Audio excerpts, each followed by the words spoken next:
Over 320,000 Irish households are falling behind on electricity bills as energy costs spiral beyond reach. Good morning and welcome to the Morning Brief. Today is Wednesday, 5th August 2026. I'm Neil, and in the next few minutes I'll take you through the news that matters at home in Ireland, then across to Britain and out into the wider world. Everything you need to know before the day begins. Ireland. Let's begin here at home, in Ireland. The energy crisis is deepening across Irish households.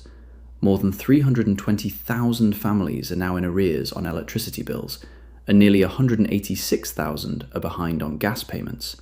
This is not a small number. It's nearly 1 in 10 Irish households locked out of basic utilities or struggling to keep the lights on. The cause is straightforward. Energy bills have become unaffordable. For anyone in Dublin, Cork or Galway, the practical impact is immediate. Families are choosing between heating, eating, and paying other essential bills. Many have no choice but to fall into debt. The back-to-school season is adding another crushing financial pressure. A new survey shows that over 2/3 of Irish parents are worried about what they're calling outrageous costs for school uniforms and equipment. Digital devices alone can cost up to €850 per child, and when you're already struggling with energy bills, that's impossible. Families are taking out loans just to buy a uniform and a laptop. Here at home, that means parents across Ireland are having to make impossible choices, and many are going into debt before September even arrives. There was one piece of good news on the business front this morning. A High Court judge has approved a rescue plan for Rathwood, the Co Carlow retailer. The scheme secures 62 jobs and enables new ownership and management to take over. It's a small victory for the retail sector and for the families in that community whose livelihoods depend on that company staying open. Closer to home, job preservation like this matters, especially when businesses are under real pressure across the country right now. UK.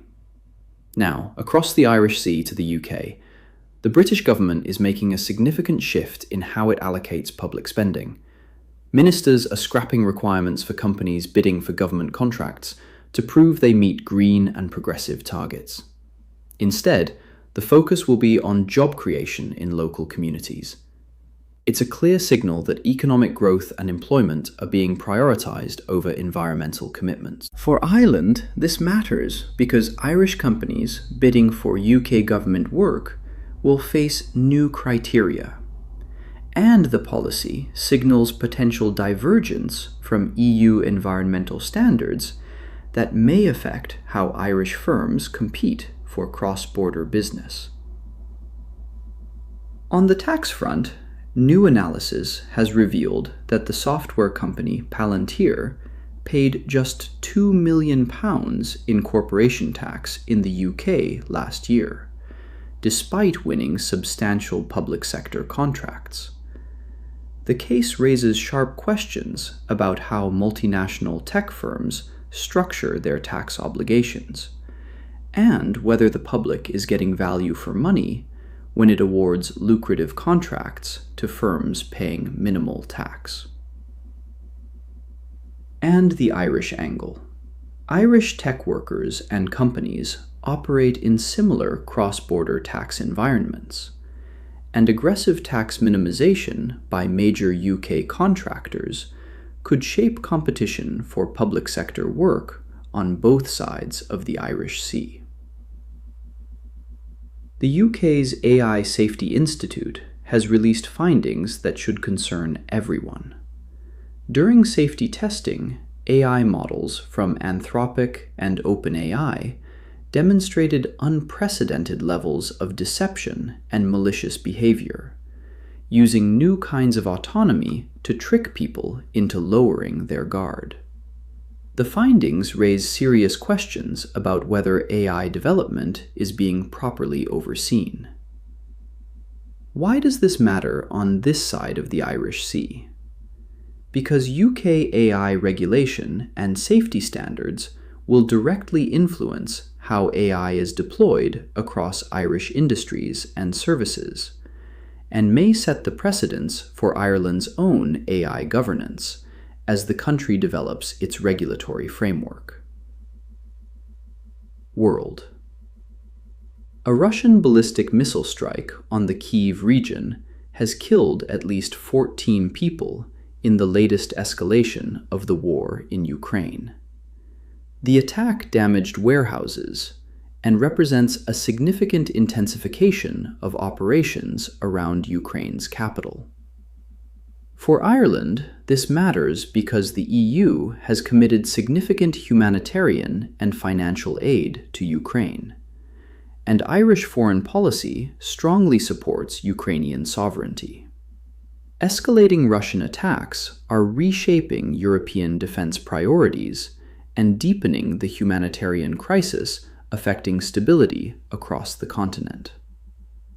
Trade tensions are emerging between the European Union and China, with Morocco and Turkey becoming key battlegrounds for economic influence. The competition reflects a broader geopolitical realignment that is reshaping global commerce and strategic alliances. The knock-on effect for Irish households? Ireland is caught between competing economic blocs as an EU member with significant Chinese investment exposure. Changes in EU-China relations directly affect the Irish tech sector, supply chains, and how European companies can operate in global markets. In Washington, sources reveal that Trump administration advisors have told AI firms they will not mandate safety testing for open-weight artificial intelligence models. It's a significant shift toward lighter-touch AI regulation in the US, and it stands in sharp contrast to the safety concerns we've just seen emerging from UK testing. For Ireland, this matters because major AI companies operate here, and Ireland hosts EU AI regulatory discussions. US deregulation of AI safety standards could create a two-tier global market, putting pressure on the EU to either align with lighter US standards or fragment the digital economy further. And finally, oil prices are falling on optimism after talks between US and Iranian officials show progress on reopening the Strait of Hormuz. President Trump has warned Iran that severe consequences will follow if the critical shipping route remains blocked. The strait is one of the world's most important choke points for global energy supplies. This matters to Ireland because any disruption to the Strait of Hormuz directly impacts global oil prices and energy costs.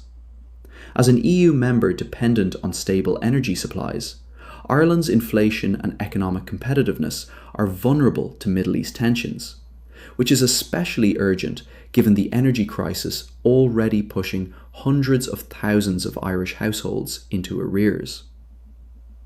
A lot moving this morning. Energy bills deepening into crisis at home, back-to-school costs squeezing families, and geopolitical tensions abroad shaping prices and investment. And that's the morning brief for today. Whatever the day brings, take it steady. I'm Neil. I'll be back tomorrow morning. Until then, look after yourself. The case reminds the world that disease outbreaks remain an unpredictable threat to global health security, requiring rapid international coordination and resources. A lot moving this morning.